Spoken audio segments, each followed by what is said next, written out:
Rob here at etrailer.com, and today you're going to be taking a look at the Thule Camber 4-bike hanging style bike rack on our 2018 Honda CRV. Now the camber is going to allow us to carry up to 4 bikes to and from the trail. It's going to prevent us from having to cram the bikes into the cargo area of our CRV or have to use a roof rack reach all the way above our head. Now, since it's a hanging style bike rack, it's going to use 3 points of contact. We'll have 2 on the upper cross tube here, and then 1 on the vertical support.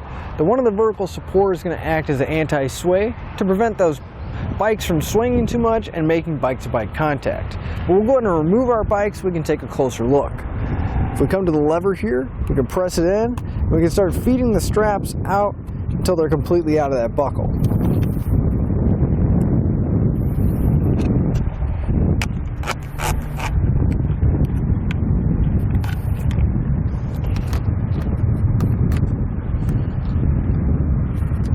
Once we have all the straps removed, we can grab our bike. We'll remove it and set it aside for right now.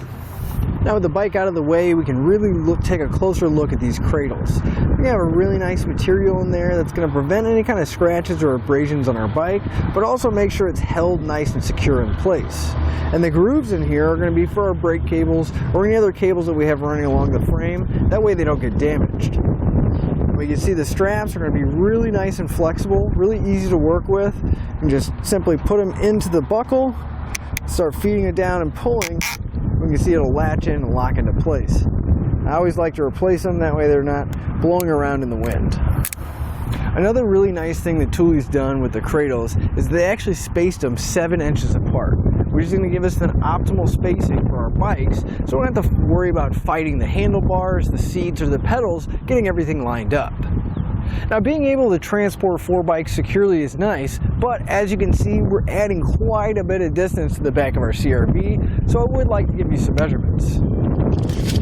If I measure from the very back of the bumper all the way to the outermost edge of our rack here, it's going to come in right about 46 and a half inches. Now at the closest point to our CRV, it's going to be right about the back of the mast here. That's going to come in right about 8 inches. So we have a good amount of clearance here. Now I know there's those situations where we need to have a little bit more space. Maybe we need to pull in our garage or park in a parking spot. Well, if we come to this gray lever at the top of the mast, we can lift up. We can actually rotate the arms down, and we can see it's a lot more compact now. If I measured the same point, we're only going to be adding right about 13 inches, so it made a really big difference. Now I know we've all been in that situation as well. We get to the trail, we're on our bikes, and we realize we left something in the back. Well, I personally don't want to pull the rack out of the hitch, and I don't feel like crawling inside the car. So if we come to the bottom of the mast, we can lift this lever up, and then we're actually able to tilt the bike rack away, giving us plenty of room to get whatever we need in or out of our cargo area. We can close it up.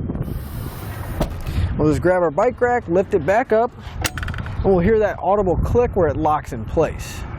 Now, one more measurement I would like to give you is the ground clearance. Now at the lowest point, it's going to be right here at the bottom of the rack.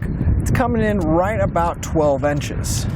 So you can see it's going to be even with the receiver tube, so we're not really losing ground clearance, but you want to keep that measure in mind if you have a really steep driveway or if you go up and down a lot of really steep hills.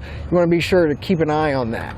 Now our camber is going to work with 1¼ and 2-inch receiver tubes. You can see it's got that adapter sleeve so it can work with the larger hitches. Thule's also given us an anti-rattle bolt, which is going to make sure that it fits nice and snug inside the receiver. We're not going to have all that slop and play, which is going to reduce the rattling sound when we're driving down the road. Let's go ahead and take a look at it on our test course. Up first is going to be our slalom, which is going to simulate side-to-side action, like evasive maneuvering or taking a sharp turn. And now our alternating speed bumps, which is going to simulate driving over uneven pavement like potholes. Now we're on to the solid speed bumps, which is going to simulate the up and down action like going over a speed bump or pulling into your driveway. So if you're looking for a way to transport your bikes, our Thule Camber is going to be a really secure, user-friendly way to do it. The optimal spacing means we're not going to have to fight our bikes, and the fact that it has levers rather than pins and clips means it's going to be a lot easier to use. But that'll finish up your look at the Thule Camber hanging style 4 bike rack on our 2018 Honda CRV.